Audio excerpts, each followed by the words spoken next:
অনেকে বলতেছে যে এটা স্থাপিত, আবার বলতেছে এটা গাইবে। এখন সঠিক এখনো জানতে পারতেছি না। আর এখানে একটা কবর আছে, এটা জানি না কার কবর। মানে এটার ভিতরে এসি লাগানোর কোনো প্রয়োজন নাই। বন্ধুরা, ফরিদপুরের ভাঙ্গা থানার এমন একটা জায়গায় আজ নিয়ে যাব আপনাদেরকে, যেখানে রয়েছে প্রাচীন আমলের একটি মসজিদ ও এর কিছু ইতিহাস তুলে ধরার চেষ্টা করব এই ভিডিওতে। আর এটি হচ্ছে পাথরাইল দিঘির পার মসজিদ। আমার সাথে আছে আমার দুই ভ্রমণ সঙ্গী, আমার খুব কাছের একজন মানুষ মহিউদ্দিন ভাই ও আমার বন্ধু রনি।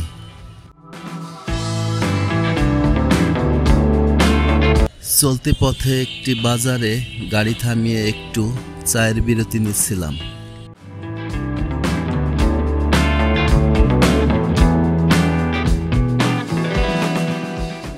তারপর আবারও এগোতে থাকলাম গন্তব্যের দিকে।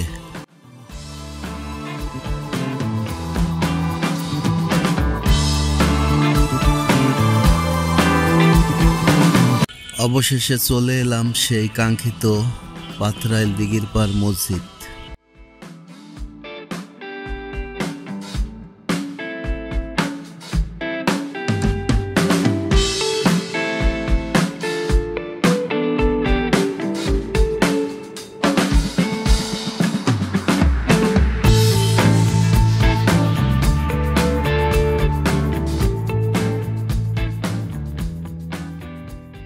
এটা এখন অনেক পুরানো মসজিদ। হ্যাঁ, এখানে অনেকে বলতেছে যে এটা স্থাপিত, আবার বলতেছে গাইবে। হ্যাঁ, এটা গাইবে। এখন সঠিক এখনো জানতে পারতেছি না। হ্যাঁ, তবে এটা অনেক পুরানো একটা মসজিদ, বিশাল বড় একটা দিঘি আছে এটার সামনে, হ্যাঁ, মসজিদটার সামনে। আরো অনেক কিছু আছে এখানে পুরানো পাথরের আর কি। হ্যাঁ, ওই সাইডে একটা মাজার আছে দেখলাম। সাইডে একটা মাজার আছে, এই আর কি ভাই। আপনি কি এর আগে কখনো আসছেন এখানে? হ্যাঁ ভাই, এখানে আরো আগে আসছি, আরো দুইবার আসছি এখানে। দুইবার আসছেন। জি, এই এইটাতে তিন। এরপরে কি আপনার মানে কখনো আসার ইচ্ছা ছিল যে তৃতীয়বার আবার এখানে আসবেন? হ্যাঁ, মনে ইচ্ছা ছিল, যে আশা ছিল যে ফ্যামিলি নিয়ে সব আসবো। পরে দেখি যে আমার বড় তা আজকে ভাই বেড়াদার বন্ধু বান্ধব এদের সাথে একসাথে আসা হয়ে গেল। হ্যাঁ, আচ্ছা, তাই কেমন লাগছে? ভালো লাগছে ভাই। ভালো লাগতেছে।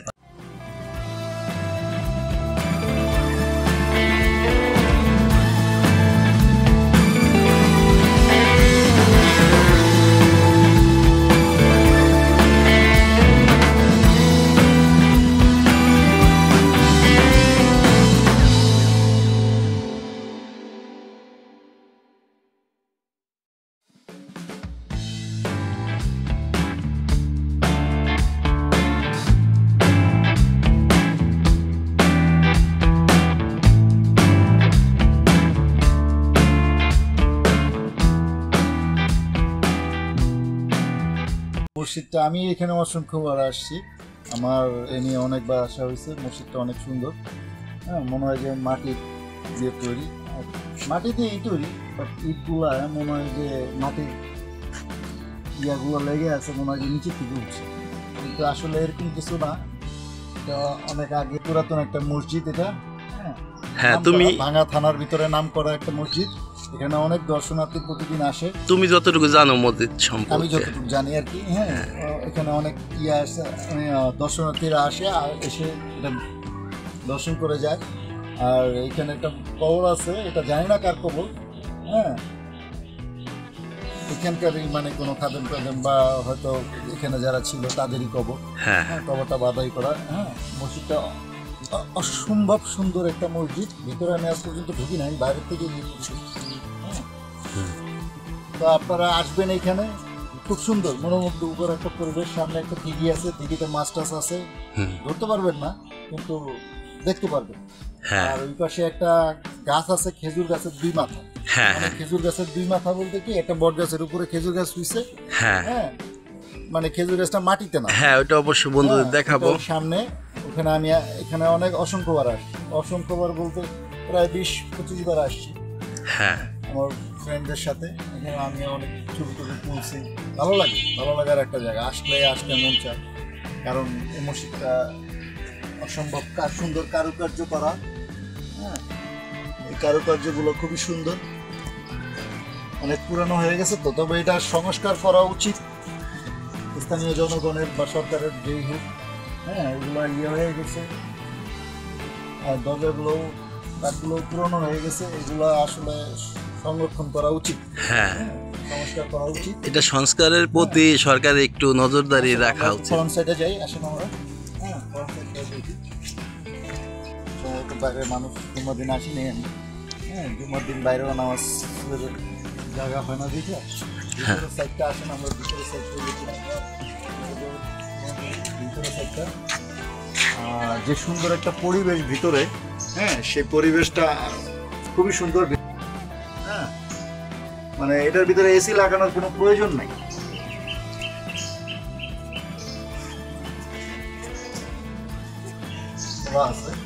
আসলে এই যে ভিতরটা অনেক ঠান্ডা পরিবেশ।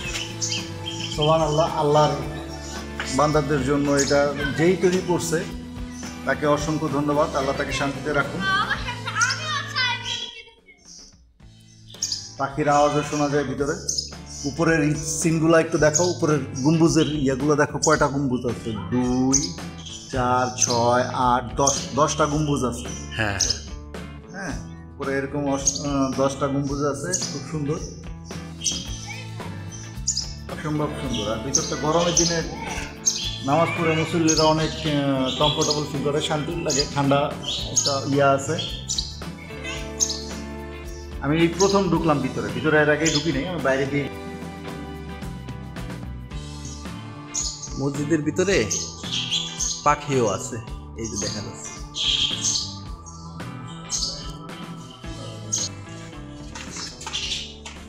ভিতরে একটি পাখির বাসাও আছে।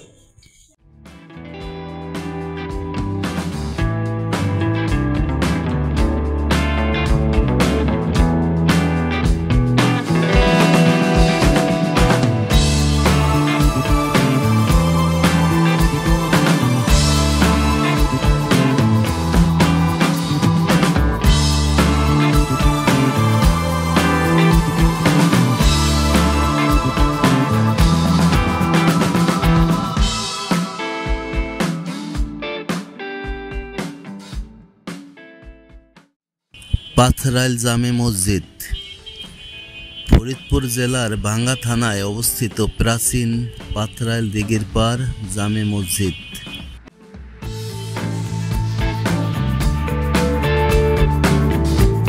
ধারণা করা হয় যে 1393 থেকে 1410 সালের মধ্যে গিয়াসউদ্দিন আজম শাহ এই মসজিদটি নির্মাণ করেছিলেন।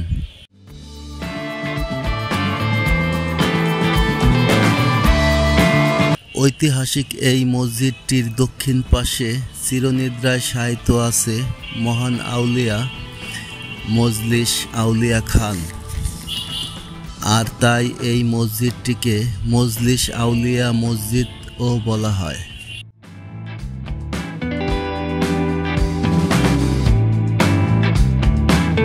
মসজিদটির পাশে আরও রয়েছে মাস্তান দরবেশ নাজিমউদ্দিন দেওয়ানের মাজার, আছে ফকির সলিমউদ্দিন দেওয়ানের মাজারও।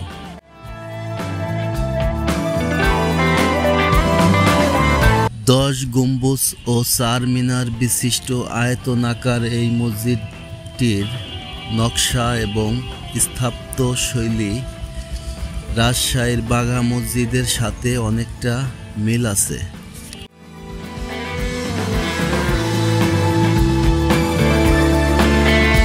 মসজিদটি খননকালে বিভিন্ন আকৃতির কিছু পাথর পাওয়া যায়, যার উৎস সম্পর্কে কোনো ধারণা করা যায়নি।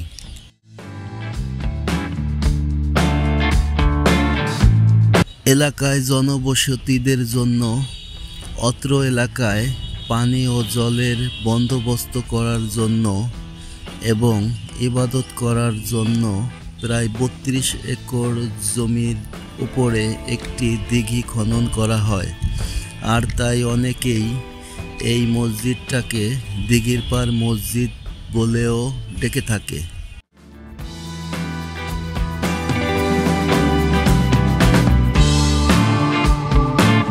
আর বর্তমানে মসজিদটি প্রত্যন্ত অধিদপ্তরের নিয়ন্ত্রণে আছে।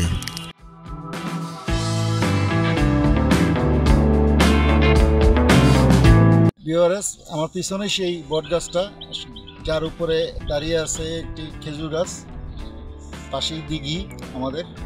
হ্যাঁ, দিঘির ভিতরে একটা সিবোট ছিল, তো নষ্ট হয়ে গেছে, ওটা আগের মতো নাই।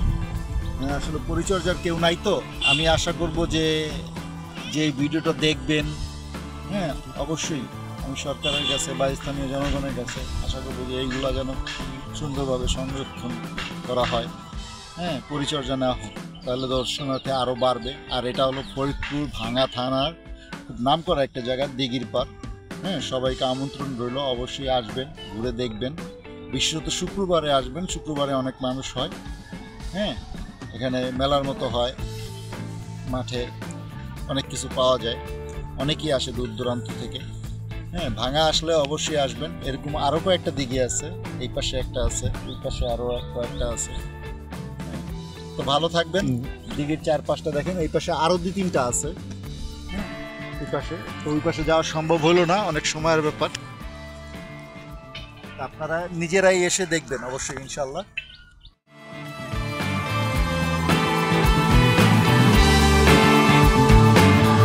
আজকের মতো এই পর্যন্তই। পরবর্তী ভিডিওর নোটিফিকেশন সবার আগে পেতে চ্যানেলটি সাবস্ক্রাইব করুন। ভালো থাকবেন, ধন্যবাদ।